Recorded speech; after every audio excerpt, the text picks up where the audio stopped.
इसमें पहले वाला कोऑर्डिनेट दोनों निगेटिव है, नेक्स्ट कोऑर्डिनेट दोनों पॉजिटिव है। आइडेंटिटी हमारे सामने लिखी हुई है, हमें वैल्यू रिप्रेजेंट कर लेना है। x1 की वैल्यू -3, y1 की वैल्यू -1, x2 की वैल्यू 2 और y2 की वैल्यू 4। अब हमें क्या करना है कि इस फॉर्मूले पे उठा के वैल्यू रख देना है। पहले x1 लिखा है, x1 की वैल्यू रखेंगे कितना है -3, फिर फॉर्मूले में है माइनस लगा दीजिए। फिर x2 की वैल्यू रखना है, x2 की वैल्यू कितनी है 2 है, 2 रख दिया। ऊपर स्क्वायर लगा है, लगा दीजिए। फिर प्लस है, प्लस कर दो। अब y1 की वैल्यू रखनी, y1 की वैल्यू कितनी है -1 रख दो। फिर बीच में माइनस है, फॉर्मूले में लगा दो। y2 की वैल्यू 4 लिख दो, ऊपर लगा दो इसका। ये सबसे इम्पोर्टेंट है, मैं बार बार ये बात समझा रहा हूँ, फिर समझा रहा हूँ।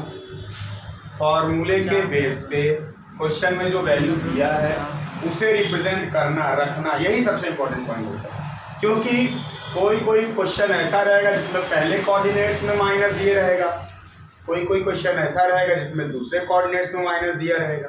उसी समय रखते समय सारी चीज़ें ध्यान देनी है। एक भी माइनस प्लस इधर उधर हुआ कैलकुलेशन गलत, और कैलकुलेशन गलत तो आंसर गलत।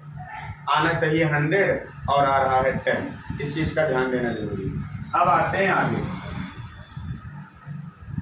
दोनों नंबर माइनस में, माइनस के नंबर ऐड हो जाते हैं मगर उनका माइनस उनका साथ नहीं छोड़ता है। तो -3 -2 ऐड होके -5 आ जाएंगे। ऊपर पावर 2 लगी है, लगा दीजिए। -1 -4 ये भी ऐड होके -5 हो जाएंगे। ऊपर पावर 2 लगी है, लगा दीजिए।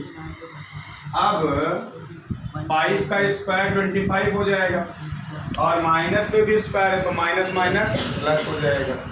तो प्लस में 25 आ गया। फिर ये बगल प्लस लिखा है, लिख लीजिए। 5 का स्क्वायर 25, माइनस का स्क्वायर माइनस प्लस, तो 25 ये भी प्लस में रहेगा। अब दोनों 25 ऐड हो जाएंगे तो रूट के अंदर बन जाएगा 50, रूट के अंदर बन जाएगा 50। अब 50 का फैक्टर बन सकता है। अब जरा इसका अगर हम लोग फैक्टर बनाएंगे तो बनेगा 5 × 5 × 2। तो इसमें हम देखेंगे कि ये 5 का पेयर बन रहा है, तो 5 निकाल लिया बाहर और रूट के अंदर बच गया 2, क्योंकि इसका पेयर नहीं बन पा रहा है। तो हमारा आंसर हो गया 5 2